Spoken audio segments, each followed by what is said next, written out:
Բարի լույս, սիրելի հեռուստադիտողներ, այսօր հոկտեմբերի 1-ն է, օրը չորեքշաբթի։ Այո, աշնան երկրորդ ամիսն ենք միասին սկսում, շատ լավ է, շատ ուրախ եմ, այո, ու ասեմ, որքան էլ անհավանական թվա, բայց մենք տարվա ավարտին ենք մոտենում ու տարվա ավարտի մնում է ուղիղ 91 օր, 91 օրից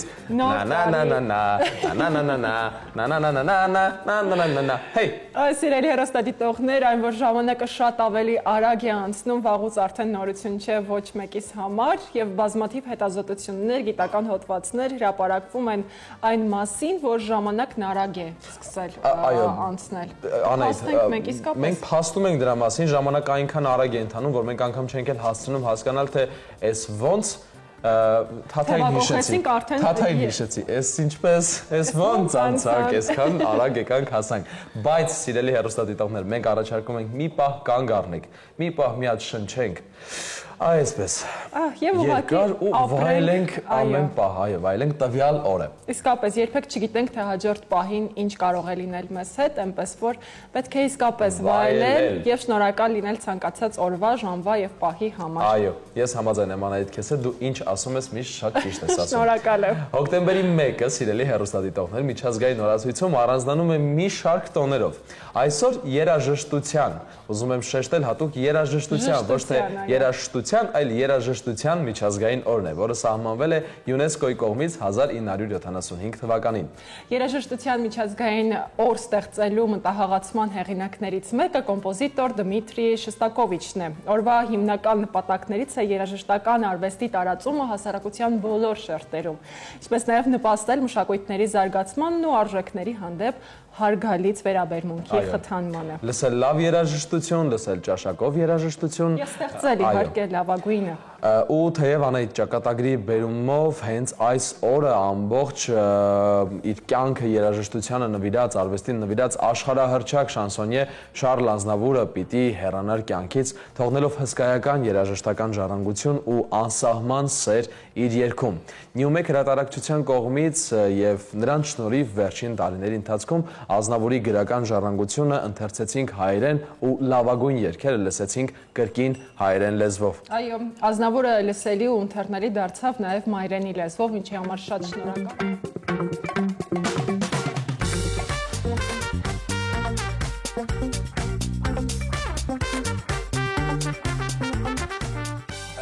Իդեպ, սիրելի հեռուստադիտողներ, հոկտեմբերի 1-ը նաև նշվում է որպես տարեցների միջազգային օր։ Այս յուրահատուկ ու գեղեցիկ տոնը եւս մեկ անգամ մեզ բոլորիս կոչ է անում հոգ տանել ու փայփայել մեր տատիկներին ու պապիկներին։ Մի տեսակ տաքուկ ջերմ տոն է սա եւ հրաշալի խորհուրդ ունի եւ վստահ ենք, որ բոլորի համար իրենց տատիկներն ու պապիկները այս կյանքում շատ կարեւոր դեր ունեն։ Իսկ մենք ցանկանում ենք օգտվել մեզ հիմա ընձեռնված հնարավորությունից եւ ջերմ ողջունել մեր տատիկներին ու պապիկներին։ Իմ սիրելի երկու տատիկներ, ես ձեզ շատ սիրում եմ, եղեք միշտ առողջ, ցավոք սրտի պապիկներս այլևս մեզ հետ չեն, բայց ես ունեմ երկու տատիկ, ես ձեզ ամեն օր սիրում, փայփայում եմ իմ սրտում, շնորհակալ եմ, որ դուք կաք։ Խոսքը քոնն է, ավետ կարող ես։ Ես կուզեի ասել ուղղակի չեմ կարող ոչինչ ասել։ Շարունակենք մեր եթերը, խոսենք նաև եղանակի մասին, Անահիտ։ Կարծես թե արևոտ աշունը ավարտվում է։ Առաջիկա օրերին Երևանում սպասվում են տեղումներ, մենք չենք տխրում, մեր տրամադրությունը դրանից առհասարակ չի ընկնում, որովհետև ոնց տեսնում եք, անկախ եղանակից, անկախ հենց այսօրվա մռայլ տխուր մի փոքր հուզումնառատ եղանակից, երբ ուզում ես ուղղակի գլուխը թենել ապակուն եւ լսել տխուր երաժշտություն, մենք եկել ենք փոխելու այս կարծրատիպը եւ ասելու, որ ոչ անկախ եղանակից պետք է ունենալ լավ տրամադրություն։ Եղանակը եղանակը կնվազի 5-ից 8 աստիճանով։ Այո, բայց դե ինչպես նշեցիր, արդեն ելով կհանդգնի ինչ-որ մի բան ասել, պետք է տրամադրությունը պահել արևի վրա ջերմ։ Դե պատրաստվենք անձրևոտ օրերին ամեն դեպքում եւ չնայած որ մարզերում վաղուց արդեն խորաշուն է, ավետը նկարահանումների է լոռու մարզում, այո, խորը ձմեռ ես կասեի, խորը աշուն չէ, խորը ձմեռ է այնտեղ արդեն, բայց անկախ դրանից մենք տրամադրությունը միշտ բարձր ենք պահում, այնպես որ այո, այնպես որ կարող եք պատրաստել ձեր թեյը, թեյը հրաշալի լուծում, ինչպես նաև տաք սուրճը հրաշալի լուծում է, վայելեք եւ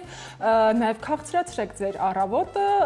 մեր շատ սիրելի, այո, գործընկերոջ կողմից տրամադրված քաղցրավենիքով եւ հենց այս պահին էլ երևի թե ներկայացնենք։ Այո, սիրով ներկայացնենք մեր գործընկերոջը։ Ժակո հրուշակեղենի գործարանը, որը ներկայացնում է քաղցրավենիքի եւ նրբահամ կոնֆետների լայն տեսականի, սիրով ներկայացնում ենք ձեզ խրթխրթան թխված քաբելիթներից մինչև հատնտիր շոկոլադի բազմազան տեսականի, բացառապես անարաթունք, թարմ բաղադրիչներ ու ժամանակակից տեխնոլոգիաներ։ Ամեն կոնֆետ հիշեցնում է փոքրիկ պատմություն։ Ցանկանում ենք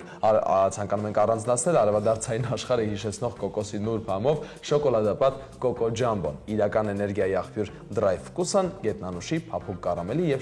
շոկոլադի իդեալական համադրությամբ։ Եվ իհարկե բոլորիս կողմից շատ սիրելի քվեստը, նուգա կարամել եւ շոկոլադե գլազուր քաղցրություն, որը պարգևում է էներգիա եւ լավ տրամադրություն։ Ընտրեք ձեր սիրելի համը եւ վայելեք ամեն պահը։ Ինչպես նշեցինք, ամեն պահը պետք է վայելել։ Նկատեցիր, ես էլ եմ աշնանայի մի տեսակ վերնաշապիկս այսօրվա շապիկս։ Այո, այսպեսի վերնաշապիկներ շատ ունես ավ։ Այո, այսօր կպարուրես։ Ես ունեմ տավա 4 եղանակներ, աշունը հագել եկել եմ այսօր։ Հիմա պատմենք օրվա թեմաների մասին։ Այո, այսօր շատ հագեցած է լինելու մեր եթերը։ Հոկտեմբերի 1-ից 8 Երևանում կանցկացվի Հայ Ֆեստ 23-րդ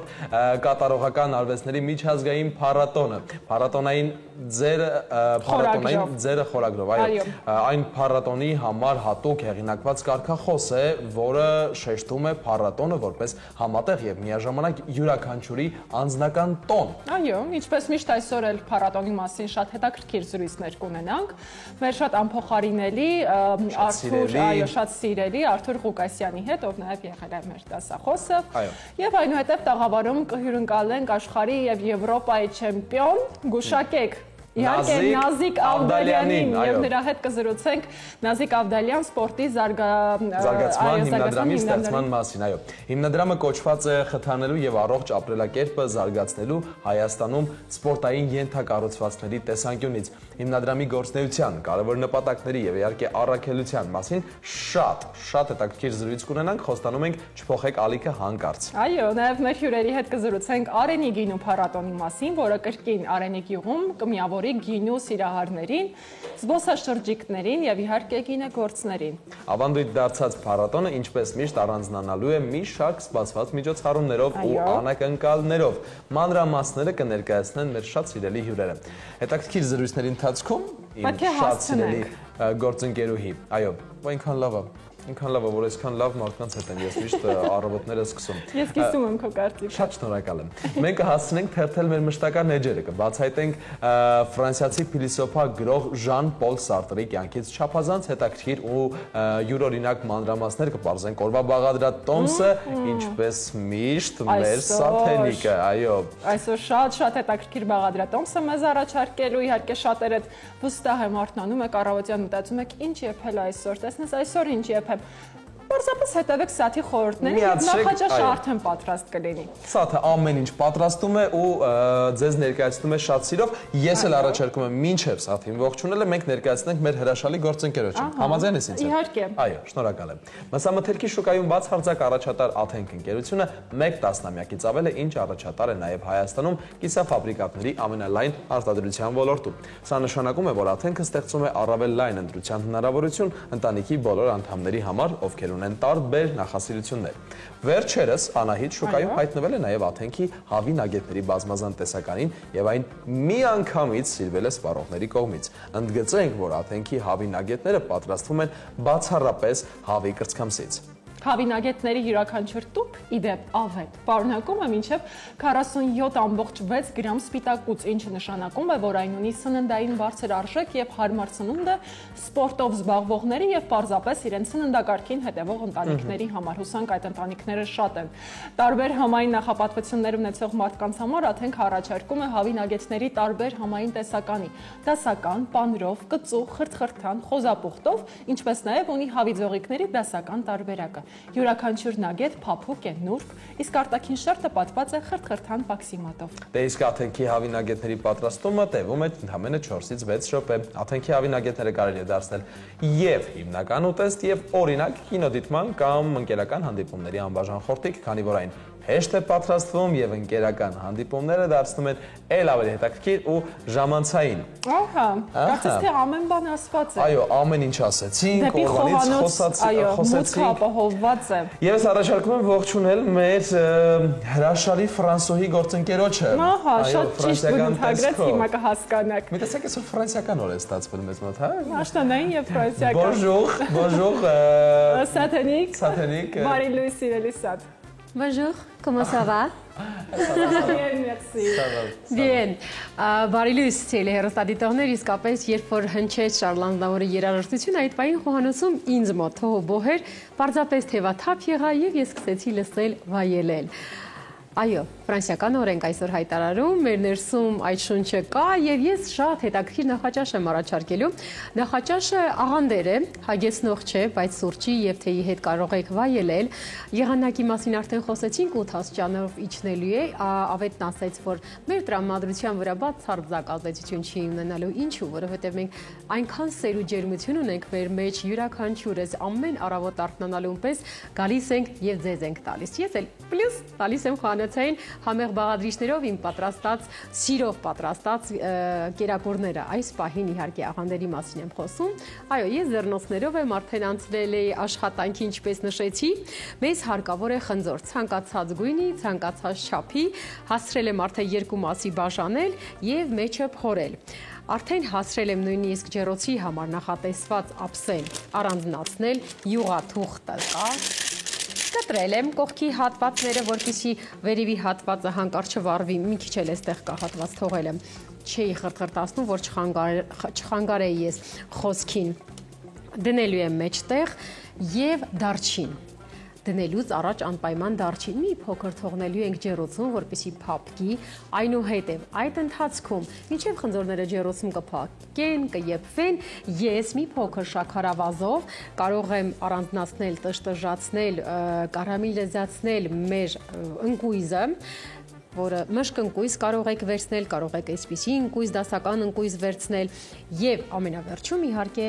շաքարով, շաքարավազով ավելի մեղրով ես վրայով անցնելու եմ, բայց մենք այստեղ ունենք նաեւ պաղպաղակ, իհարկե պաղպաղակը լույսերի եւ մեր տաքությունից հալվում է, բայց մենք սարցեխցիկում ունենք պաղպաղակ, որը ձևավորման ժամանակ, վերջում արդեն մատուցման ժամանակ ես դնելու եմ։ Ինձ թվում է արդեն հասկացաք բաղադրիչները ինչպիսին էին, պարզ է, անզուգական հոտ է ունենալու, համ է ունենալու։ Մենք էլ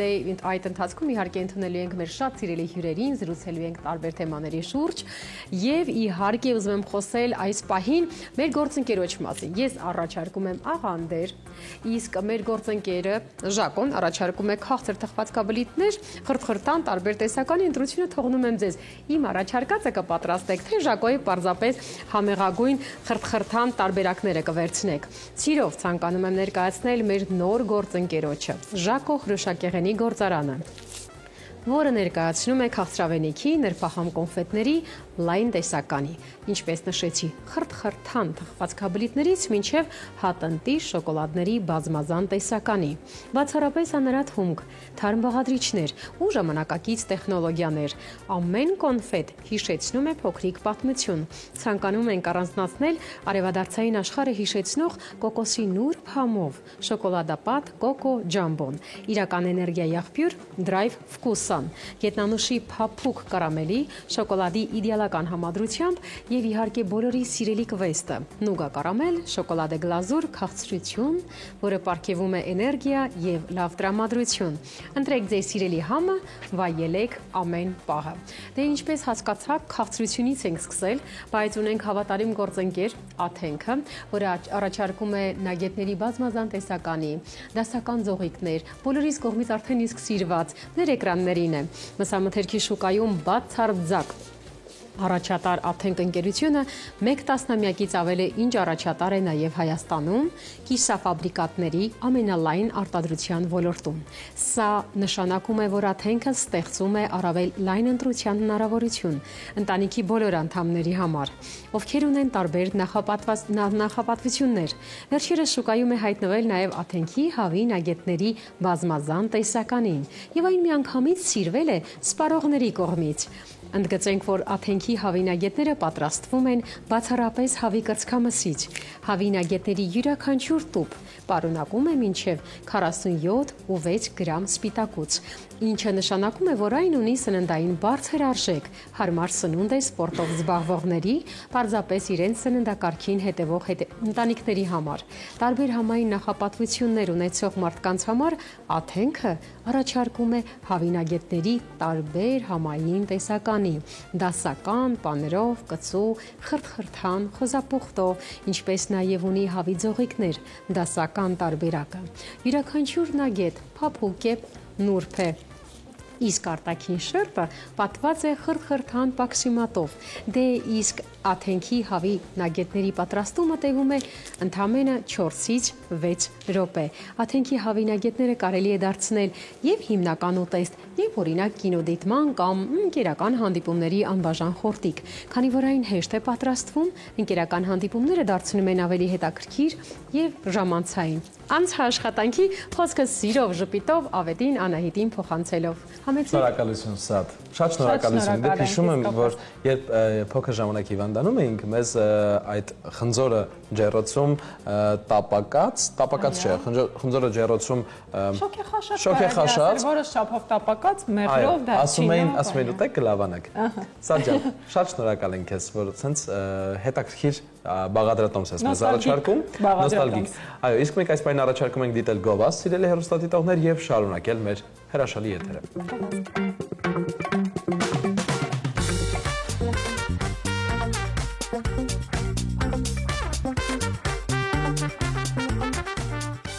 Բարի առավոտ, կրկին սիրելի հեռուստադիտողներ։ Բոլոր նրանց, ովքեր հենց այս պահին մեզ միացան, ինչպես խոստացել էինք, այնքան հետաքրքիր զրույցներ ենք ձեզ համար պատրաստել եւ անչափ այս մեր հպարտ դեմքից արդեն հասկանալի է, թե ում հետ ենք զրուցելու։ Ծանրամարտի աշխարհի եւ Եվրոպայի չեմպիոն, առաջին հայ կին աշխարհի չեմպիոն Նազիկ Ավդալյանը օրերս հայտարարել է Նազիկ Ավդալյան սպորտի զարգացման հիմնադրամի ստեղծման մասին։ Հիմնադրամը կոչված է խթանելու առողջ կենսակերպը Հայաստանում, զարգացնելու սպորտային ենթակառուցվածքները եւ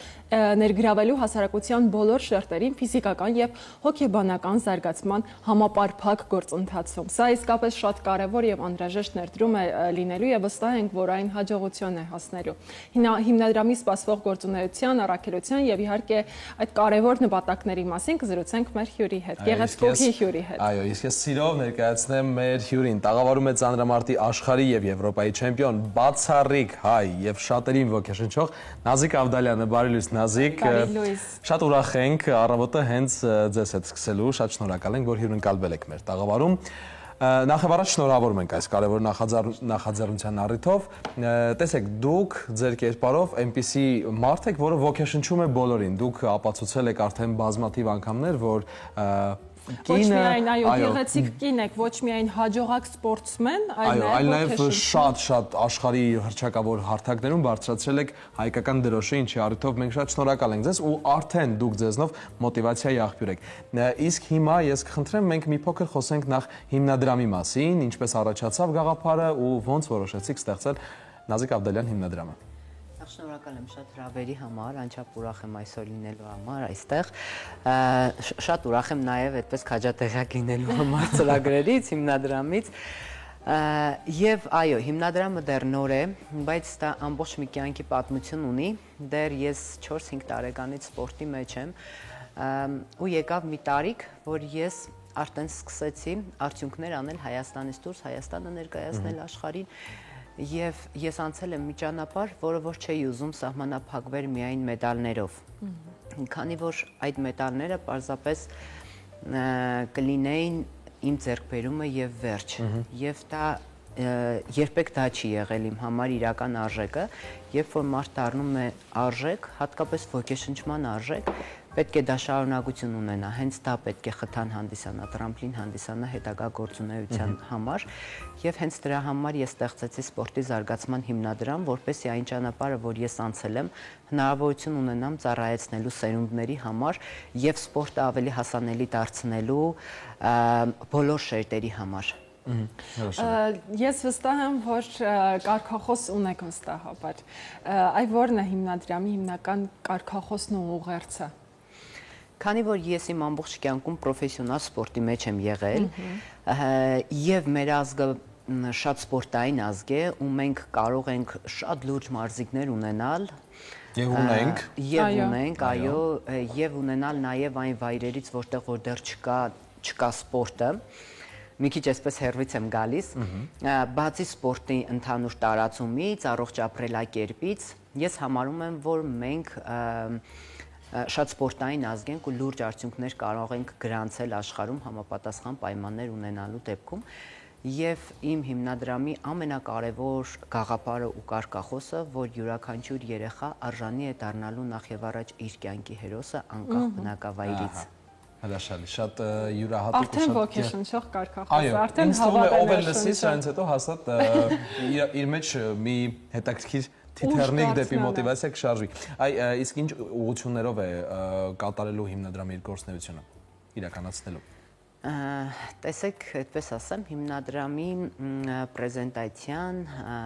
բացումը եւ մամուլի ասուլիսով ես ավելի մանրամասն ծրագրի բացվածքը կտամ հոկտեմբերի 7-ին, բայց մինչ այդ կարող եմ խոսել այդպես ընդհանուր նպատակներից, սպորտի տարածումը, այո, այդ գլխավոր նպատակի մասին կխոսեմ այդ օրը, ընդհանուր նպատակները, առաքելությունը սպորտի տարածումն է Հայաստանի բոլոր վայրերում, ընդཐུպ մինչև քրեակատարողական հիմնարկներում, մեր բանակում, ինչու՞ չէ, որովհետև սպորտը պետք է դարձնել ապրելակերպ, նորից կրկնվելով ասեմ, որ մենք այդքան սպորտային ազգ լինելով հանդերձ ցավոք այդքան էլ չունենք սպորտով զբաղվելու մշակույթ, եւ դա նախ եւ առաջ առողջություն է, ու հիմնական նպատակներից մեկը առողջ ապրելակերպը դարձնել մարդկանց կյանքի մի մասը։ Ինչպես ենք մենք ամբողջ օրվա մեջ հեռախոսով զբաղվում, կարդում, զրուցում, այդպես սպորտը մտնի մարդկանց կյանք, որովհետև այո, ես ինքս եմ զգացել պրոֆեսիոնալ սպորտից դուրս, արդեն թե ինչքան է օգնում օրվա որակը լավացնելու պարզապես մարզադահլիճում մարզվելը կամ առավոտյան մարմնամարզությունը, ու ընդհանրապես սպորտը լավացնում է մարդու կյանքի որակը եւ դա գաղտնիք չի։ Այո, եւ վերջո ֆիզիկական պատրաստվածությունը եւ մարզվածությունը նաեւ օգնում է ուղեղին ավելի արագ աշխատել, որովհետեւ երբ արթնանում է մարմինդ, ավելի արագ է արթնանում նաեւ ուղեղը։ Միանշանակ։ Սրա հետ ձեր կարծիքը կիսում եք։ Առողջ կյանքի ռիթմի գրավականն է կարծես թե առողջ ռիթմի մեջ լինելու։ Ես մի հարց եմ ուզում տալ, ասացիք, որ նաև մարզերում երեխաներին եք փորձում ներգրավել եւ նաև այլ վայրերից նշեցիք մարդկանց։ Ոնց եք պատկերացնում այս ներգրավվածության ճանապարհը, ինչպես պետք է դա տեղի ունենա։ Արդյոք նրանք են տեղափոխվելու այստեղ, թե հատուկ կենտրոններ են գուցե բացվելու այնտեղ։ Ոչ, իմ խնդիրներից մեկը հենց այն է, որ յուրաքանչյուր երեխա ապրելով իր գյուղում, այո, հնարավորություն ունենա զբաղվել սպորտով, եւ հենց այդ ծրագիրն է, որ ներկայացնելու եմ ես ամսի 7-ին, հոկտեմբերի 7-ին, բայց կարող եմ ասել, որ այս տարիների ընթացքում արդեն 15-ից 20 տարի ես անընդհատ տարբեր մարզեր եմ գնում, երեխաների հետ հանդիպումներ դպրոցում, մարզադպրոցում, ես շփվում եմ ու տեսնում եմ, թե մենք ինչքան հրաշք երեխաներ ունենք, որոնց պոտենցիալը պարզապես գնում կորում է, մենք լուրջ պոտենցիալ ենք կորցնում մարզերում եւ զգացի, որ ճիշտ է այդպես մոտիվացիոն հանդիպումներով այն արդյունքը չի լինում, ինչը որ պետք է։ Ճիշտ է, մենք խոսում ենք, երեխաները մոտիվացվում են, բայց հետո անցնում են իրենց առօրյա կյանքին, այո, այդքան արդյունքը լավ չի լինում, հենց դրա համար էլ վերջնական այո եկա նրան, որ պետք է ստեղծեմ սպորտի զարգացման հիմնադրամ, որ ավելի լայնածավալ կարողանամ անել եւ ավելի արդյունավետ լինի այն գործունեությունը, որը որ անում եմ։ Հրաշալի է, որովհետև տեսնում ես պոտենցիալ, տեսնում ես արդեն ծնված մոտիվացիա, բայց չկա այն հարթակն ու հնարավորությունները, որ կարողանա թեև տալ եւ իսկապես այո աջակցել այդ մեծ պոտենցիալներին, ինչպես նշեցիք։ Գիտեք, Նազիկ, այնքան հետաքրքիր է, շատ տարբեր ենթակառուցվածքների մասին խոսեցիք։ Հետաքրքիր է ինչպես է կարողանում այդ տարբեր ուղղությունները համատեղել մի գաղափարի մեջ, որովհետև իսկապես շատ տարբեր է։ Մեկ այլ բան է աջակցել, օգնել թեկուզ փոքրիկին, որպեսզի նա կարողանա մարզվել, առաջ գնալ, մեկ այլ բան է նաև վերարտադրողական այդ գործընթացը, որը շատ ավելի դժվար է, շատ ավելի հոգեբանական է, մի փոքր կարող ենք այս ուղղվածության մասին խոսել։ Վերականգնողական, այո։ Այո, բնականաբար հիմնադրամը նաև այդ կողմին է ուշադրություն դարձնելու, ընդհանրապես սպորտին գրագետ մոտեցումն է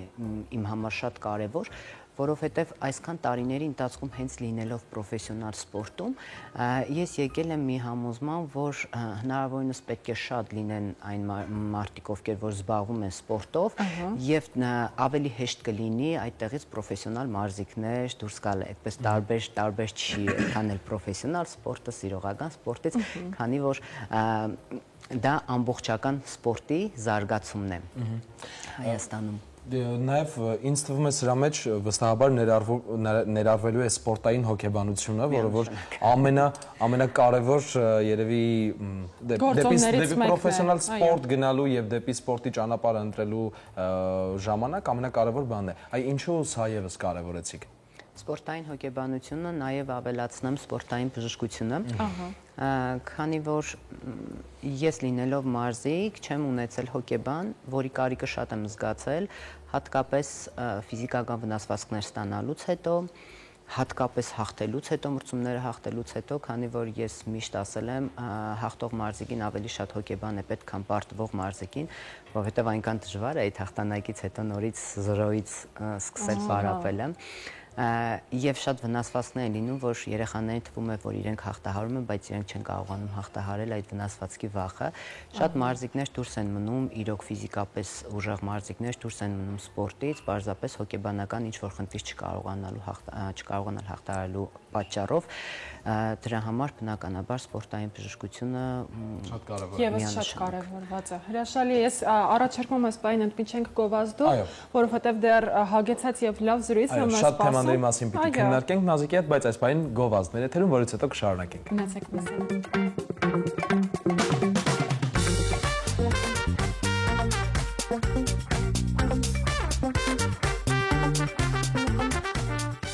Դարձանք սիրելի հեռուստադիտողներ եւ տաղավարում Նազիկ Ավդալյանն է, իսկ մեր զրույցը առաջարկում ենք շարունակել։ Այո, շարունակվում է։ Նազիկ, քիչ առաջ նաեւ խոսում էինք, որ շատ կարեւոր է, որ դուք ունեք այդ փորձը, շատ կարեւոր է, այսինքն մեզ համար հրաշալի է այդ փորձը, որ կարող է փոխանցվել երեխաներին, ձեզ համար իհարկե նաեւ տրավմատիկ եւ շատ ծանր մի ամբողջ կյանքի շրջափուլի մասին ենք խոսում, բայց եւ հատկանշական է, որ այդ փորձը ազդելու է ուզած չուզած երեխաների կրթական ծրագրի վրա, մոտիվացիայի վրա, ինչպես է հիմնադրամը այդ փորձը կարողանալու փոխանցել երեխաներին ի օգուտ իհարկե։ Իրականում այո, ես մի ճանապարհ եմ անցել, որը որ անպայման ուզում եմ փոխանցել սերունդներին եւ ի ուրախություն ինձ իմ կողքին կանգնած են շատ մարզիկներ, որոնք կարևորում են այդ ամենը եւ մենք միասին ենք անելու, միասին ենք անցնելու այդ ճանապարհը։ Այս պարագայում իմ ծրագրով գաղափարը իմն է, բայց այո, նորից կրկնվում եմ, մարզիկներ կան, ովքեր որ այդպես իմ կողքին մենք միասին անելու ենք այս նախագիծը, քանի որ շատ կարևոր է այն փորձը, որ ունես, կարողանաս փոխանցել նրանց, ովքեր որ եւ մոտիվացիայի պակաս ունեն ունեն եւ հավատ իրենց ուժերի նկատմամբ եւ չունեն հնարավորություն, բայց ունեն մեծ ներուժ։ Շատերը տեսեք մոտիվացիայի մասին մենք խոսեցինք, այդպես հույսը դնում են մոտիվացիայի վրա, բայց իրականում պետք է մենք այդ փաստենք, որ մոտիվացիան որպես այդպեսին վատ ընկեր է, ինքը այսօր կա, վաղը չկա, հիմա կա, 5 րոպե հետո չկա եւ աշխատանքը։ Այո, ցավոք շատ մարդիկ իրադարձությունները, եթե քո կյանքում ինչ-որ բան չի ստացվում, շարունակական չի ստացվում, մոտիվացիան ընկնում է եւ դու չես անում այն, ինչը որ իրականում ի վիճակի ես, հենց դրա համար է արդեն գալիս աշխատանքը եւ այն մարդկանց փորձը, ով որ անցել է այդ ճանապարհը։ Դրա համար ես շատ եմ կարևորում, այո, եթե մարդ ունի անցած ճանապարհ, որը կարող է փոխանցել սերունդներին եւ դա չի անում, ուրեմն արժեք չունի իր ճանապարհը։ Ի վերջո, Հրաշալի ասված, իսկապես այո։ 1 տարի անց ինչ կարևոր քայլեր ու ծրագրեր իրականացրած արդեն պետք է լինեք։ Ու կրկին որ հենց վերադառնանք մեր տաղավար 1 տարի անց, ինչի մասին պետք է խոսենք։ Որպես հեռանկար, չասենք երազանք, այլ այս պարագայում ձեր դեպքում նպատակներ։ Ինչպես եք պատկերացնում 1 տարի անց հիմնադրամի գործունեությունը։ 1 տարի անց արդեն ավելի շատ մարդկանց թիվ կլինի, ովքեր որ կզբաղվեն սպորտով, պատկերացումը սպորտի հանդեպ լրիվ այլ կլինի, եւ այն մարդիկ, ովքեր որ մտածում են, որ սպորտը կանանց համար նախատեսված չի ու կանացի չի, շատ մեծ տոկոս, այո, փոխած կլինի իր կարծիքը, քանի որ հատկապես մեր աղջիկները շատ ֆիզիկապես ուժեղ են, եւ հիմիկվանից սկսեմ այդ արշավը։ Դե ասեք, փաստեք, տեսեք Չեմպիոնն է ասում այդ մասին։ Պրոֆեսիոնալ աչքով է գնահատում։ Աղջիկները իսկապես ունեն այդ պոտենցիալը։ Ունեն այդ պոտենցիալը եւ այո, առօրյայում մեր աղջիկները կանայք շատ ֆիզիկական աշխատանքներ են անում, տանը, հատկապես գյուղերում, բայց եթե պետք է դա ներդնել սպորտի մեջ եւ իր երկիրը ներկայացնի աղջիկը կինը աշխարհում եւ դա որպես պրոֆեսիա օգտագործի իր ֆիզիկական տվյալները, դա չգիտեմ ինչի նայվում է բացասական ու ասում են, որ այդ աղջիկա սպորտայություն։ Բայց առօրյայում շատ նորմալ է, որ աղջիկը, ասենք, բանո ֆիզիկական աշխատանք է անում եւ դա այո, շատ թյուր ըմբռնում է սպորտի նկատմամբ, որը որ հաստատ հավատացեք մենք հյուրընկալել ենք նաև ֆուտբոլիստ աղջիկների, ովքեր որ կրկին հենց այդ կարծրատիպը կոտրելով էին առաջ մղել իրենց եւ հենց դա էր եղել նրանց մոտիվացիան։ Նազիկ, մենք ձեզ հաջողություն ենք մաղթում, թող հիմնադրամի գործունեությունը ել ավելի ծաղկուն լինի, ապագա ամիսներից սկսած հենց բացվի, միանգամից օգնեք շատ մարզիկների ու շատ մեծ հաջողություններ գրանցեք։ Այո, ծաղկուն առավել քան ձեր պատկերացումները, պատկերացրեք այդքան ցանկանում եք։ Եվս մեկ անգամ շատ շնորհակալ ենք, որ տաղավարում եք։ Այս պահին շարունակենք մեր եթերը, սիրելի հեռուստադիտողներ, եւ առաջարկում ենք ներկայացնել մեր գործընկերոջը։ Քանի որ մենք արդեն զգում ենք դարչինի եւ խնձորի յուրահատուկ բույրը, ես ուզում եմ ներկայացնել մեր գործընկերոջը։ Սաթենիկի առաջարկած յուրաքանչյուր բաղադրատոմսը ավելի համեղ են դարձնում անփոխարինելի մառանիկի համեմունքները։ Հավատարիմ մնալով մարդու կյանքը վառ զգացողություններով համադրելու առաքելությանը, սպառողներին ենք ներկայացնում համիիսկական հրավառություն մառանիկ ապրանքանիշը։ Կատարելության ճանապարհին կարևորվում է ամեն մանրուք, բաղադրիչների ընտրությունից մինչև արտադրական գործընթացը եւ իհարկե որակի խիստ վերահսկումը։ Արդյունքում ստեղծվում է արտադրանք, որը լի է անկրկնելի եւ քիմքին հաճելի յուրահատուկ համերով։ Ոչ միայն արտադրանք, այլ նաեւ պատմություն, ոչ միայն համ, այլ մշակույթ։ Ընտրյալ հատիկ, համի գաղտնիք, մառանիկ։ Դե կարծում եմ ամենաճիշտ պահն է հասկանալ, թե շարունակենք հետևել առողջությանը, թե տեղափոխվել խոհանոց, բայց կարծում եմ առողջությունը ամեն դեպքում այս պահին դիտենք առողջության մասին շատ հետաքրքիր մեր գործընկերների պատրաստած տեսանյութը, այդ ամենում ասեմ, որ իմիջիայլոց մենք խոսեցինք սպորտից, այդ ամենում շատ կարևոր եւ մեծ դեր ունեն ամենօրյա ճիշտ եւ գրագետ մարզումները։ Ամեն օր կարևոր եւ կիրառելի խորհուրդներով է կիսվում մեր հրաշալի մարզիչ սննդաբան Էլիզա Պետրոսյանը, միասին հետևենք նրա խորհուրդներին եւ շարունակենք մեր եթերը։ Բարի լույս, Էլիզա։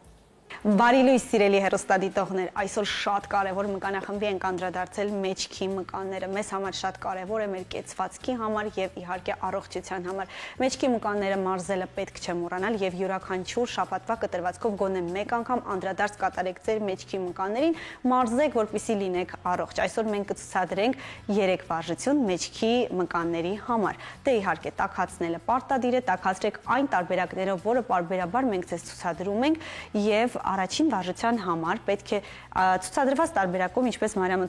ցուցադրում է, այս դիրքով լինել, եւ այստեղ շատ կարեւոր է ուսի աշխատանքը, ուսը ամբողջությամբ իջնում է ներքև եւ ծալվելով բարձրանում է վեր։ Այստեղ շատ կարեւոր է, որ ձեռքը մարմնին այսպես շատ մոտ բարձրանա վերև, որպեսզի ընդգրկվեն եւ ուսի եւ մեջքի մկանները։ Եվ երկրորդ վարժությունը այստեղ ավելացնում ենք բասկի եռագլուխ մկանը եւ այսպես բացում ենք։ Այստեղ շատ կարեւոր է այս անկյունային հատվածը պահեք վերևում, գիտեմ բավականին բարդ է այս վարժությունները տնային պայմաններում կատարել, բայց եթե դուք հետևում եք մեզ, մեր ցուցադրած տարբերակներին, բավականին կարող է օգնել ձեզ եւ հեշտ տարբերակով կատարեք այս վարժությունները։ Եվ երրորդ վարժությունը կրկին մեջքի համար է։ Այս վարժությունը հրումով գետնից բարձրացնում ենք մեջքը, ընդգրկում ենք մեջքի ողջ մկանները։ Կարելի է սահմանափակվել այս վարժությունով մեջքի մկանախմբերի աշխատանքը։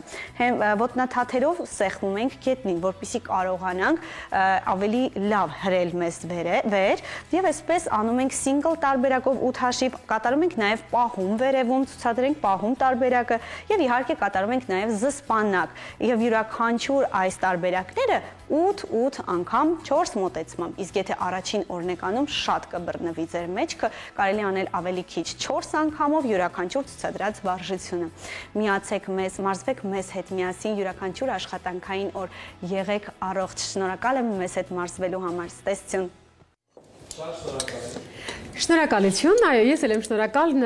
Նազիկին ճանապարհեցինք, փորձեց հասկանալ ինչ եմ այս ընթացքում պատրաստել անաղմուկ։ Հիմա ես ձեզ ասեմ, Նազիկը սպասելի է, որպեսզի աղանդերը վայելի։ Ինչ է հարկավոր։ Նախ ձեռնոցը հագնեմ, չէ, մինչ ձեռնոցը հագնելը հանեմ արդեն ջեռոցում գտնվող խնձորները, որոնք կտրատել են, վրան դարչնի փոշի եմ ավելացրել, բույրը տարածել եմ տաղավարով 1, այ դա էր հարց առաջացրել, թե այսինչ բույր է, ինչ ես պատրաստում, հիմա ես ձեզ ցույց տամ, թե ինչ եմ պատրաստում։ Այնքան հյութեղ է, այնքան գեղեցիկ է, մեր օպերատորին խնդրեմ, որպեսզի այս ցույց տա։ Հասկացաք, խնձոր համեղ մրգերից մեկն է, որը ունի բարձր վիտամին C-ի պարունակություն, ոնց էլ օգտագործեք ձեր վիտամին C-ն, հատկապես այս եղանակին դուք կարող եք ունենալ։ Այ հիմա այս ձեռնոցը կհագնեմ, հանեմ, կհագնեմ սա։ Մեզ ինչ է հարկավոր։ Արդեն հասցրել եմ կարամելիզացնել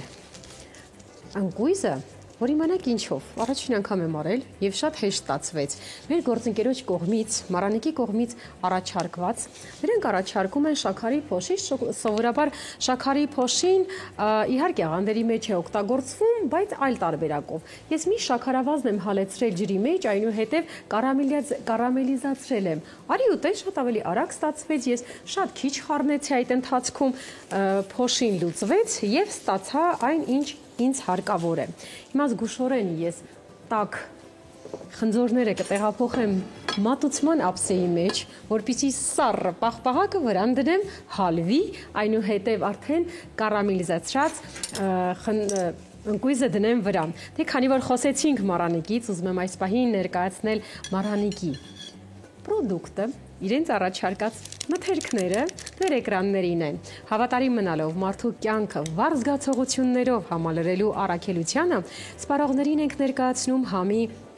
իսկական հրավառություն։ Մարանիկ ապրանքանիշ կատարելության ճանապարհին կարևորում է ամեն մանրուք, բաղադրիչների ընտրությունից մինչև արտադրական գործընթացը, որակի խիստ վերահսկողություն։ Արդյունքում ստեղծվում է արտադրանք, որը լի է անկրկնելի, քիմքին հաճելի, յուրահատուկ համերով։ Ոչ միայն արտադրանք, այլ պատմություն, ոչ միայն համ, այլ մշակույթ։ Ընտրյալ հատիկ, համի գաղտնիք, Մարանիկ։ Տեղափոխում եմ այստեղ խնձորները,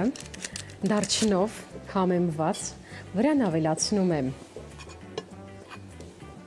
պաղպաղակը, սառը եւ ավելացնելու ենք արդեն ընկույզը, գեղեցիկ մեղրը, ծորացնելով, մի քիչ վերևից ծորացնեմ, ահա, եւ աղանդերը հասկացանք, բայց իհարկե աղանդերով քաղցի զգացողությունը չես կարող հագեցնել, Զանգեզուր թռչնաֆաբրիկան առաջարկում է հավեր, թոթոլ հավեր, ձեր էկրաններին է, ես էլ սիրով ներկայացնեմ Թռչնաֆաբրիկայի անարատ բարձրորակ մսամթերքը պատրաստված է բնական պայմաններում, սիրով, պատասխանատվությամբ։ Այժմ Զանգեզուր թռչնաֆաբրիկայի մսամթերքը հասանելի է նաև Երևանում։ Այցելեք նոր մասնագիտացված խանութ, Պարույր Սևակ 92 կոտորակ 6 հասցեում։ Վայելեք մաքրության, որակի իսկական համի միաձուլումը։ Սյունիքի մաքուր լեռներից բերված մսամթերքը անմիջապես ձեր սեղանին։ Նշենք, որ ներկայում արտադրանքը վաճառվում է հին փաթեթավորմամբ, իսկ առաջիկայում սպառողին կներկայացվի նոր ռեբրենդավորված տեսքով, առավել արտահայտիչ, մեր լեռնային մաքրությունը ընդգծող փաթեթավորմամբ։ Ճիշտ պահն է, որպեսզի ես շարունակեմ համեղ աղանդերի արդեն մատուցումը, խոսքը փոխանցեմ իմ գործընկերներին, որովհետև մեր շատ սիրելի հյուրը Արթուր Ղուկասյան գաղտնազերծեցի, արդեն հյուրասրահում է, գործընկերներս կներկայացնեն եւ կխոսեն Արմոնոյի մասին, համեցեք։ Շատ շնորհակալություն։ Իրականում մենք խոսելու ենք HiFest-ի մասին, սատ, բայց ամեն դեպքում այո, գաղտնազերծեցին մեր հյուրին, բայց մենք առաջարկում ենք ինտրիգ պահել մի փոքր ավելի, թե ինչի մասին ենք խոսելու, այս պահին դիտել գովազդ, որից հետո կշարունակենք մեր հետ։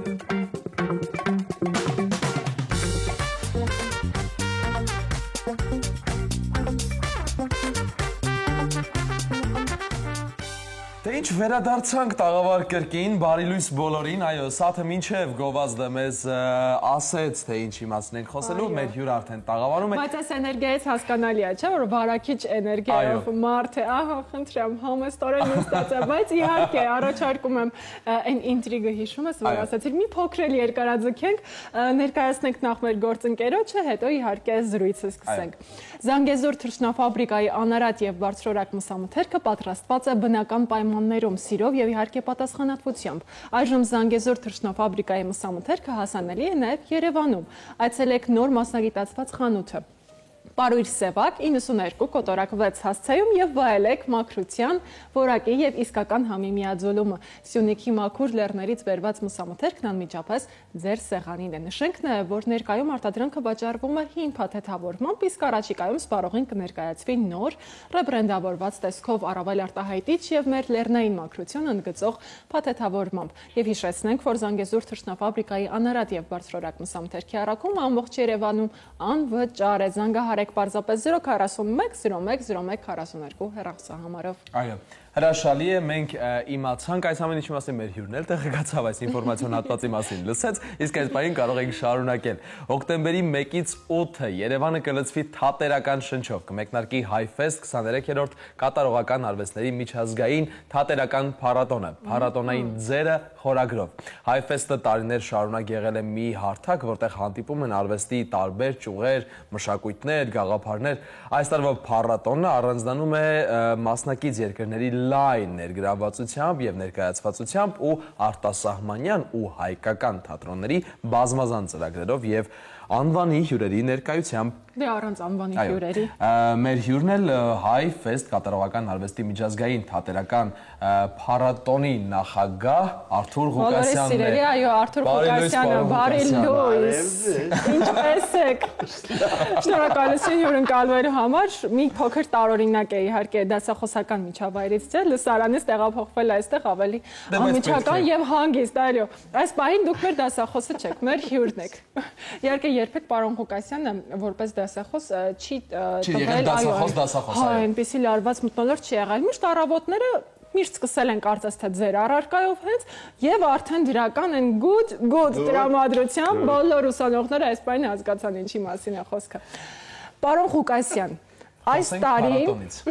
շատ հետաքրքիր խորագիր եք ընտրել։ Փառատոնային ձերը խորագիրն է ընտրված, ահա։ Ինչ է իր մեջ ներառում, ինչու հենց այս կարգախոսը։ Մտածեցի հերթական քանոր շատ եմ նայում ներկայացումներ 500 տարին, հա թռնում եմ ամենտեղ, հա ինչ-որ բան է, չէ, Սարան Ալբանյան ռեկտորը, չէ, մեր ասում էր Արթուր ջան, դու ամբիոնի վարիչն ես մեզ, դու 105 օր բացակայ վերացալ տարի, դու հապարատոններում եւ այլ, դու տեսու դիտում ես ներկայացումներ։ Եվ դրա ժամանակ ես մի օր մի ինչ-որ երկրից թռնում եմ այդտեղ, ես այն տարի ինչու հայտարարում էին բան եւ այլն, եւ ես մտածեցի, որ հայտարարելով տրտելով նամակների մեջ որ գրում է sincerely yours, sincerely yours իսկրինի բաշխման չուս, festival yours, փառատոնային ձեր, ոսած գրվի Festival yours Հայֆեստ։ Մի տեսեք ոնց որ բանո չեն։ Ոնց որ Պետրով գրվեց բանջաբար, այո, փառատոնային ձեր Հայֆեստը։ Դու մտածեցի ու դրանից սկսվեց այն ամեն ինչ, որ գալիս են մարդիկ, գալիս են տարբեր մեծամեծերը, թատերական, Շեքսպիրը, Մոլիերը, Չեխովը եւ այլն, գալիս են Երևան, սկսում են ման գալ Երևանով, հանդիպում են, ասում են, «Օ, ինչ լավն է Հայֆեստը, ինչու՞ շատ խնդալու տեքստեր են ասում փառատոնային ձեր Հայֆեստը»։ Եվ դրանից սկսած արդեն մտածեցինք բաների մասին եւ արդեն ասեցինք այո եւ մտածեցինք եթե AI-ին մենք դեռ պայքարում ենք ասում ենք AI մի մտի թատրոն մի րոպե արի մտցնենք թատրոն եւ որ մենք կարողանանք ողջ այդ մարդիկ գան մեզ մոտ Չեխովները եւ ասես բան եք մտածում այսօրվանից համացանցում կլինեն այդ տարբեր այդ մեծամեծեր ովքեր նույնը եւ դրանով մեզ օգնեց Արտյոմ Բաղդասարյան կարճամետրաժ ֆիլմերի իրանց ինքնա ֆանատ է բանի AI-ի հանդիպեցինք ասես արի դա Չեխովի մենիկ Հայաստան։ AI-ի վերականգնա, չէ, եթե AI-ին դիմավորենք թատերական ասպարեզ, բայց որպես տերեր թատերական ասպարեզի, կարծում եմ լավ դեր կունենա, ոչ թե վերցնենք որ զավթի, այլ հակառակը, հələ տեսնենք ինչ կարող է։ Մարդը զավթելը չենք իմացել։ Իհարկե չենք իմացել։ Դե ուրեմն անցնենք առաջ։ Ինչպես ասում են, AI-ը պետք է լինի ճիշտ մարդու ձեռքում, արդեն այս դարում է դա դարձել, էլի։ Ինչը դարձավ Հայֆեստի կայացման գլխավոր գրավականը։ Այն որ ամեն հոկտեմբերի 1-ը ես գալիս եմ Armenia TV առավոտյան եւ դրանից Հայֆեստը դառնում է շլացուցիչ փառատոն, շլափայլ ծրագրով եւ այլն, դրանից է դա։ Իսկապես շնորհակալություն, եթե ավարտվել ես գնացի, չէ։ Չէ, նոր եկեք։ Պարոն Ղուկասյան, ախր եթե հայացք գցենք տարիներ առաջ, դեռ գաղափար էր, ամեն ինչ սկսվում է գաղափարից, մտքից։ Դա արեցիք, հաջորդ տարի եւս մեկ անգամ կրկնեցիք, ու այդպես տարիներ շարունակ, էլ ավելի գնացիք, տեսակ, ինչպես ասում եք, տարվա կտրվածքով 500 ներկայացում նայելը, դա արդեն մի հզոր աչքի մասն է խոսում, ամեն ինչ համարյա տեսնում է։ Զարմացնելը դժվար է, այո, բայց 500 ներկայացում ես չգիտեմ ոնց եք տեղավորում։ Բայց ամեն պարագայում այդ ամենը բերել, ներկրել, ադապտացնել Հայաստան, մի հատ էլ ասել համովա, տեսեք, կերեք, ինչ լավն է, ուրիշ բան է։ Ու փառատոն արդեն տարիներ շարունակ այդպես պահելը, դրա մասին է խոսքը, ինչպես այդ գաղափարը ծնվեց ու կարողացավ տարիներ շարունակ գոյատևել, զարգանալ։ Որովհետև առաջինը, որովհետև ես գիտեմ ինչա պետք անել, ամենասկզբից, որովհետև ես սովորել եմ Լոնդոնում, մինչև այդ առաջին կրթությունը Երևանում մեզ մոտ, հետո Լոնդոնում մենեջմենտ արդեն հասկացա Էդինբուրգում անցա պրակտիկան փառատոնի ժամանակ տեսա հիացա, բանացի ես եմ ուզում փառատոն անել, մեզ մոտ ասեց եւ մեր թիմը հիանալի, ով կարողանում այս ամեն ինչ անել, որ ես կարողանում հանգիստ թռնել, գնալ եւ այլն, ամեն ինչ, եւ այս ամենը որ վստահության կրեդիտը որ ունի Հայֆեստը շատ բարձր ռեյտինգ ունի աշխարհում, մենք մոլոր տպագրական բաների վրա, արտադրանքի վրա մեզ մոտ նշացա, որ մենք ունենք այդ աստղը, որ մենք լավագույն 24 փառատոների մեջ ենք Եվրոպայի, EFA-ի, 2019 թվականից եւ այլն, բայց այդ ամեն ինչը նաեւ հնարավորություն է տալիս, որ մենք ունենալով մեր շատ փոքր եւ բավականին սեղմ բյուջեն, ասենց ասեմ, մենք կարող ենք մեծերի հետ ոտքցել եւ աշխատել իրանց հետ եւ դրա համար 2025 թվականից Ավինյոնի փառատոնի մենք պաշտոնական գործընկերն է Հայֆեստը, ինչը լոգոն խփած է արդեն մեզ մոտ եւ մենք իրավունք ունենք այդ ավճանը։ Հրաշալի է։ Քանի որ խոսում ենք Հայֆեստից, ես առաջարկում եմ դիտել կարճ տեսանյութ հենց Հայֆեստի վերադառնանք զրույցին։ AI-ով պատրաստված իմիջայլոց, ինչպես նշեց պարոն Ղուկասյանը։ Դիտենք ու շարունակենք։ В человеке все должно быть прекрасно. И лицо, и одежда, и душа, и мысли. Здесь это так. Et vivre sans aimer n'est pas proprement vivre. Bienvenue au Highfest. To be or not to be in Armenia? Well, to be at the Highfest. Όστις τολμηρός εν έργο, ου φοβείται λόγων. Театр имени меня? Верю. На Хайфесте всему верю. Շատ լավն էր, շատ հետաքրքիր տեսանյութ էր։ Պատերական ոլորտի մարդիկ այս պահին կարծում եմ էմոցիաները կկիսեն, այս ֆանտաստիկ է։ Մոլերին օպերայի բակում քայլելիս եւ Չեխովին Հայֆեստի շապիկով շատ հետաքրքիր էր, այո, շատ շնորհակալություն են մարդուն, որ պատրաստել էր այս տեսանյութը։ Հավատաց նախաձեռնեց եւ ստացաք սա իսկապես AI այսպես հետաքրքիր մոտեցում է բերեց մեզ մոտ։ Պարոն Ղուկասյան, 23-րդ փառատոնը ինչ նորություններ ունի, ինչ առանձնահատկություններ ունի։ Առաջինը, որ մենք ավելի հզորացրեցինք մեր ծրագիրը կրթական։ Հոսքի հիմնադրամը մեզ աջակցեց, մենք վերել ենք 14 փառատոնի տնօրեն, ծրագրավորող, այսինքն պրոգրամեր ֆեստիվալի, ով գալու են այստեղ։ Մենք կարելու ենք ամսի 3-ին կլոր սեղան, Վահանի մոտ Բադալյան բանում, պատկերասրահում, այնտեղ նաև կլինեն վարպետության դասեր, կլինեն սեմինարներ, workshop-ներ, թատրական ինստիտուտի ուսանողների համար, երիտասարդների համար եւ այլն։ Այսինքն այդ ամեն ինչ ինչու իրենք հետաքրված են դրանով, թե ինչ է կատարում Հայաստանում այդ դրանով։ Դրանով որ մեծ մոտ հզորագույն բացօթյա ծրագիր է։ Իմ կարծիքով բացօթյա ծրագիրը իմ կարծիքով ավելի ուժեղ է, քան թե ստացիոնար, քան թե ստացիոնար։ Ներգրավվածությունն է ինքը ավելի լայն։ Լայն եւ մարդիկ ովքեր ասում են, թատրոն սիրում եմ, բայց ժամանակ չկա գնալու բան եւ այլն, բայց գտեք, դրանով դու անցնում ես, ասում ես, ի՞նչ է։ Մամա ջան, էս ի՞նչ լավ բան է եւ այլն, եւ դա տեսնում են եւ ասում են, «Էսեր փառ, всё, գնամ նայեմ նաեւ»։ Եվ դա տալու է ոնց որ այս ամեն ինչը, որ փառատոնից հետո էլ նաեւ մարդիկ գնան խաղացանկային թատրոններ ներկայացում նայելու, գալու, բացելու բան։ Որտեվ թատրոն չէ որ ծնվել է այնտեղ դրսում, ոչ թե ներսում։ Եվ այդ ներկայացումները ամսի 5-ից 8-ը Կարապիլիչ, կլինի այդ պրոյեկցիոնը շոնը։ Դուք ավելի ոգևորված եք ինձ թվում, ինձ թվում է ձեր ոգևորությունից մարդիկ արդեն կուզեն նայելու եւ ամսի 7-ին նախկին ագնեի շենքում Հանրապետության հրապարակում կլինի wall dancing, պար պատի վրա, բնականաբար դա էլ, այսինքն Հայֆեստը, ինչպես նաեւ ուրիշ փառատոնները մեր պետք է բերեն զարգացնեն ոլորտը։ Դրա համար է փառատոնը։ Փառատոն չի կարող անի այն ամեն ինչ, ինչ արվում է միշտ եւ այլն։ Զարգացնում է դրանով այս։ Ի վերջո մենակ բերել ցույց տալ ու տանելը չէ, կարևորը նաեւ փորձի փոխանակումը։ Որովհետեւ մեկ ունեք շքեղ ռեժիսորներ, հիմա դա նաեւ Հայֆեստի շնորհիվ, բացի դրանից տաղանդավոր են եւ այլն։ Բայց դու տեսնում ես, հասկանաս ոնց որ դու մտքերը ստրուկտուրա է դառնում, օպտիմիզացիա է լինում, մարդիկ տաղանդավոր մարդիկ իրանց մոտ շուտ բան ծնվում է, ապաշտորների մոտ պրոստը հետո գնում են հացել, դու փակում ես։ Էլ հետո ամբողջ տարի յետքը երևում է, արդեն ազդեցությունը երևում է, զարգանում է, հասկանում ես, մեխանիզմը ինչ է։ Ոնց է ստեղծում այդ կապը հայերի եւ արտասահմանյան ռեժիսորների, դերասանների, թատրոնների։ Դրանով որ իրեն գալիս են եւ ընկնում են այս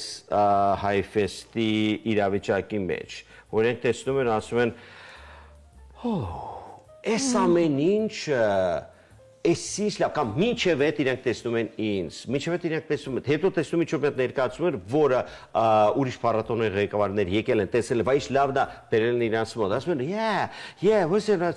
Հայֆեստ, իրանական ծրագիր, որ մենք ունենք, արդեն անում ենք մի 17 տարի իրանականը, ինչքան իրանական խումբ գնացել է այնտեղ, որ ընդհանրապես հնարավորություն չուներ, որտեղ երկիրը չէ, մեկուսացած է, փակա եւ այլն։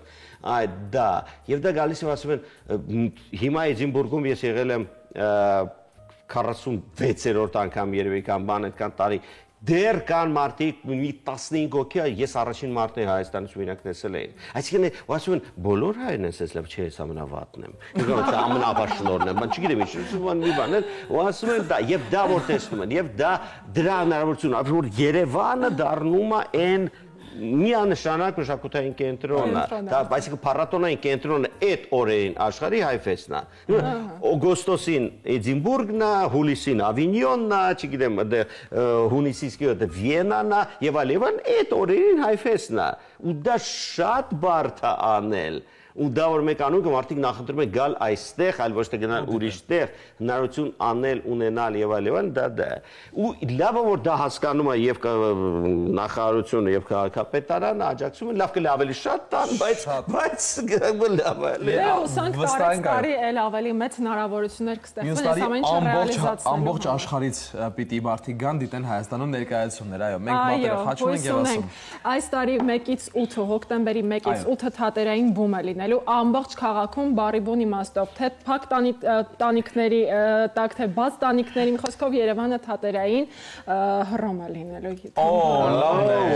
Մյուս տարվա կարգախոսը հույս է ցեցնել։ Մեր հյուրը Պարոն շատ շնորհակալ ենք։ Ձեզ լավ օր ու լավ բացում ու լավ ներկայացումներ։ Այս պահին ասացի, գովաստ մնացեք լսել։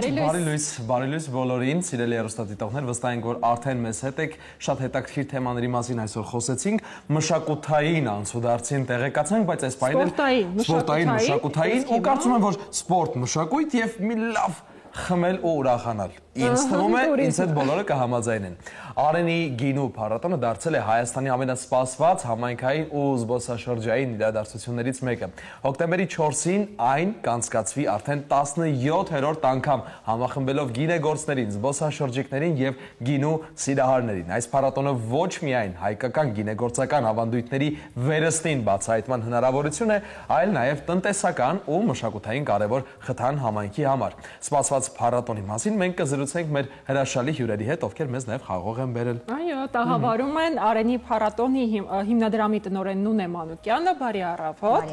եւ Տուրիզմի ֆեդերացիայի նախագահ Մեխակ Ապրեսյանը։ Բարի լույս, շնորհակալություն հյուրընկալվելու։ Շատ շնորհակալ ենք, որ հենց Արենիից մեզ խաղող եք բերել։ Այո։ Խնդրեմ, տեսնեք զանազան տեսակի խաղողներ։ Ոչինչ որ ընթացքում մեր հարցազրույցի ես ուտել։ Իհարկե, քաղցրածնակ առավոտը շուտ։ Շնորհակալություն։ Շատ շնորհակալություն։ Եվ երևի թե գիտեք, շատ կարևոր մի հարցի մասին խոսենք, ուզում եմ դուք անձամբ պրոֆեսիոնալի աչքով գնահատեք Արենի գինու փառատոնի դերը գինեգործության, հայկական գինեգործության եւ տուրիզմի զարգացման ոլորտում։ Ինչպիսին է։ Դա ինձ թվում է, եթե ես ասեմ, միգուցե համեստ չթվա, դա պետք է հարցնել գինեգործներին եւ հենց բնակիչներին, բայց եթե ես ասեմ, դա դուք ասեք, պարոն Ապրեսյան, անհամեստ, համեստ, կարևորը ճիշտը ասեք մեզ։ Երբ որ մենք սկսեցինք 17 տարի առաջ։ Արենի գինու փառատոնը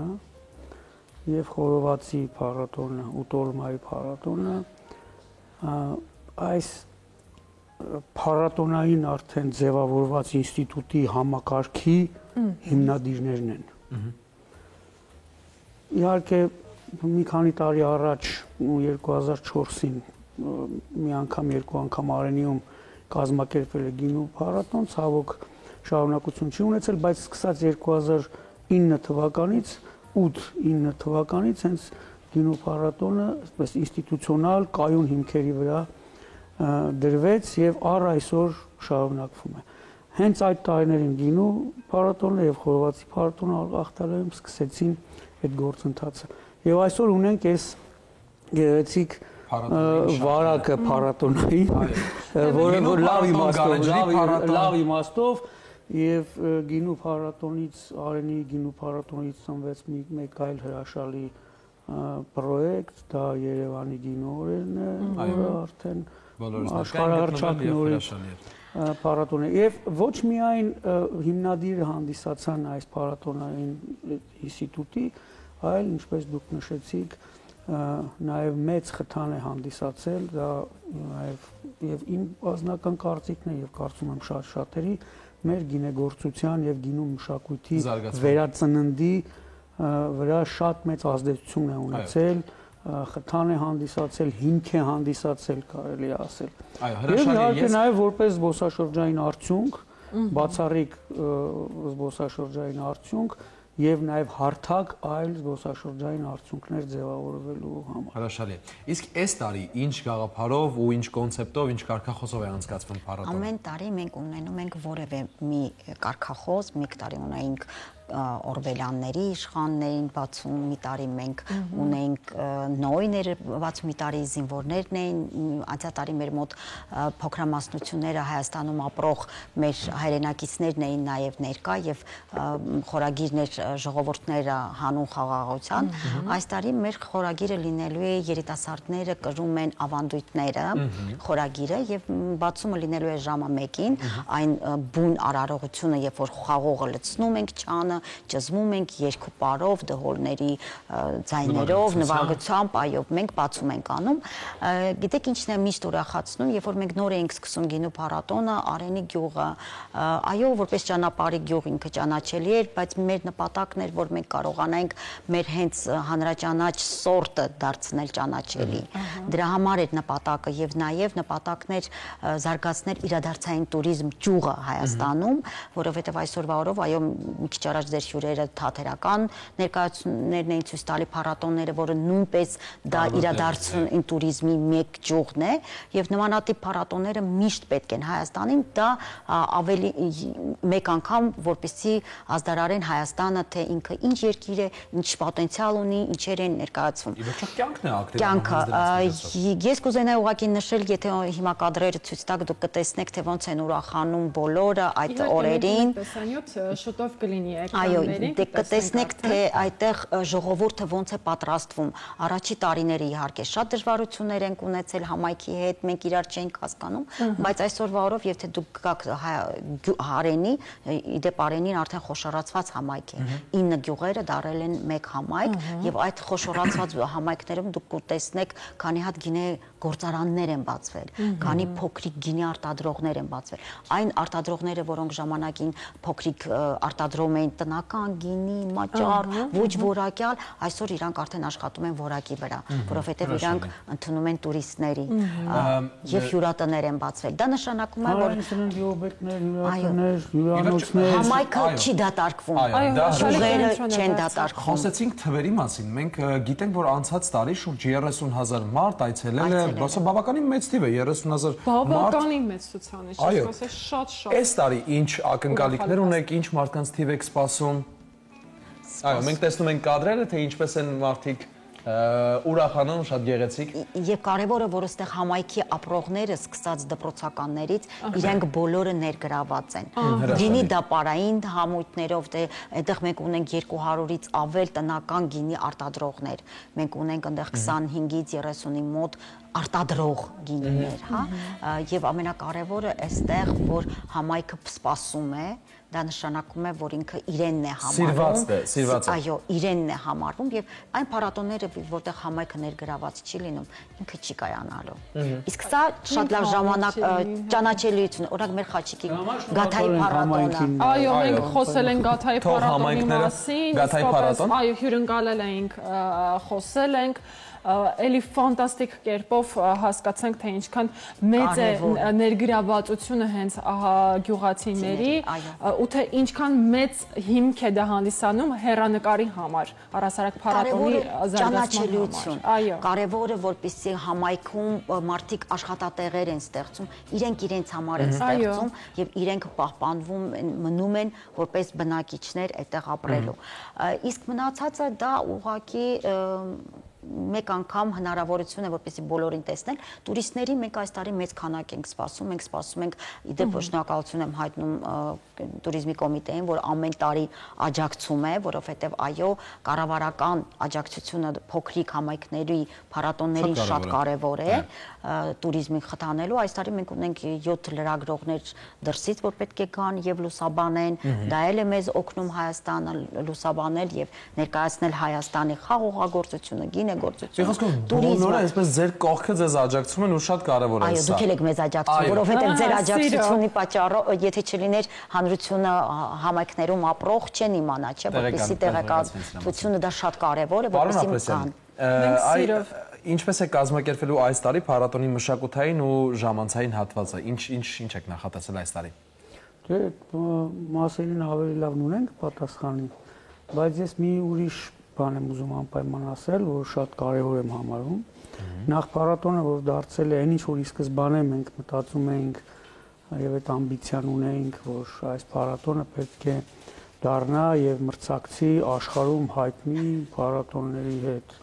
Դա կլինի Օկտոբերֆեստ, դա կլինի Բրազիլիայում դիմակահանդես, մյուս այս փառատոներին եւ օտարերկրացին միջազգային զբոսաշրջիկը պետք է արդեն այսպես ընտրություն կատարի, ասի ես գնում եմ Արենի գինու փառատոն, թե Բրազիլիա, թե բան։ Եվ մենք արդեն դրան կարելի ասել, որ հասել ենք։ Աշխարհում հայտնի փառատոն է դարձել, Արենի գյուղը դարձել է աշխարհահռչակ գյուղ։ Եվ առաջին եւ գալիս են այո բանը հենց Արենի բազմահազար զբոսաշրջիկներ աշխարհի տարբեր երկրներից գալիս են Հայաստան հենց այս փառատոնին մասնակցելու համար, եւ սա շատ կարեւոր է։ Եվ մի կարևոր հարց է լուծում հատկապես այսօր մի արդիական հարց։ Չնայած նրան, որ Հայաստանի ճանաչելիությունը գնալով բարձրանում է, Հայաստանը տարբեր հեղինակավոր պարբերականներում ներկայացվում է որպես շատ գրավիչ, ապահով երկիր եւ այլն,